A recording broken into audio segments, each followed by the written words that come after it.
Tips menangkal sihir. Allah Subhanahu wa Ta'ala mensyariatkan untuk hamba-hambanya perkara yang dapat melindungi mereka dari gangguan syaitan dan sihir. Di antara perkara-perkara tersebut adalah, pertama, merealisasikan tauhid yang murni hanya untuk Allah Subhanahu wa Ta'ala, yaitu dengan menerapkan atau mengamalkan 3 macam tauhid, yaitu rububiyah, uluhiyah, dan asma' wa sifat. Jika seorang hamba telah merealisasikan ketiga tauhid ini, maka dia akan mendapatkan perlindungan dari segala keburukan dengan izin Allah.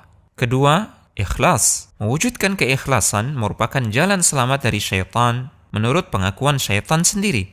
Sebagaimana firman Allah ketika menceritakan ucapan syaitan di dalam Al-Quran yang artinya, "Ya Rabbku, karena engkau telah memutuskan aku sesat, maka pasti aku akan menjadikan mereka memandang baik perbuatan maksiat di muka bumi. Dan pasti aku akan menyesatkan mereka semua, kecuali hamba-hambamu yang ikhlas di antara mereka."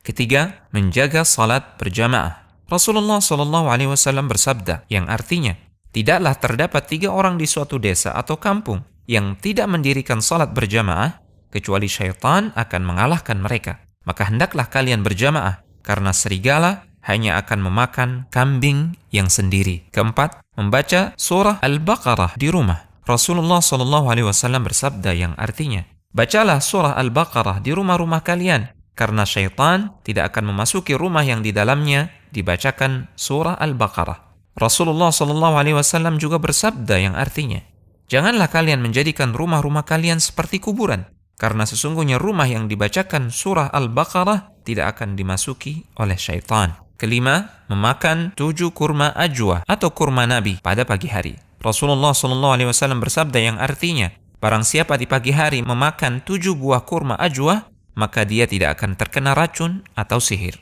Keenam, berdoa dan berlindung kepada Allah Subhanahu wa Ta'ala dari kejahatan tukang sihir. Allah Subhanahu wa Ta'ala berfirman yang artinya, dan aku berlindung dari kejahatan perempuan-perempuan penyihir yang meniup pada buhul-buhul. Ketujuh, memperbanyak zikir kepada Allah Subhanahu wa Ta'ala. Di antaranya adalah dengan membaca La ilaha illallah wahdahu la syarikalah, lahul mulku wa lahul hamd, yuhyi wa yumit, wa huwa ala kulli syai'in qadir. Dibaca sebanyak 10 kali. Barang siapa yang mengamalkannya, maka akan ditulis baginya 10 kebaikan, dihapus darinya 10 keburukan, diangkat untuknya 10 derajat, dan pada hari itu dia dilindungi dari segala yang tidak baik, serta mendapatkan penjagaan dari gangguan syaitan.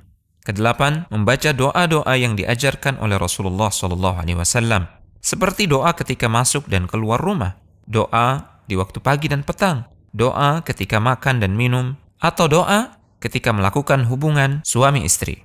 9. Berpegang teguh pada Al-Quran dan As-Sunnah. Allah Subhanahu wa Ta'ala berfirman yang artinya, dan bahwa yang kami perintahkan ini adalah jalanku yang lurus, maka ikutilah ia, dan janganlah kamu mengikuti jalan-jalan yang lain, karena jalan-jalan itu mencerai beraikan kamu dari jalannya. Yang demikian itu diperintahkan Allah kepadamu agar kamu bertakwa. Ibnul Jauzi rahimahullahu ta'ala menuliskan dalam kitabnya Talbis Iblis, seorang laki-laki yang telah berbicara dengan jin bercerita kepadaku bahwa jin itu berkata, tidak ada sesuatu yang paling berat bagi kami, yaitu syaitan, selain orang yang mengikuti sunnah. Adapun terhadap para pengikut hawa nafsu, kami amat mudah mempermainkan mereka. 10. Ruqyah, yaitu dengan membacakan Al-Quran dan doa-doa yang diajarkan oleh Rasulullah SAW kepada orang yang terkena sihir. Dengan niat yang ikhlas, penuh harap kepada Allah, maka orang yang terkena sihir akan sembuh dengan izin Allah Subhanahu wa Ta'ala. Al-Hujjah.com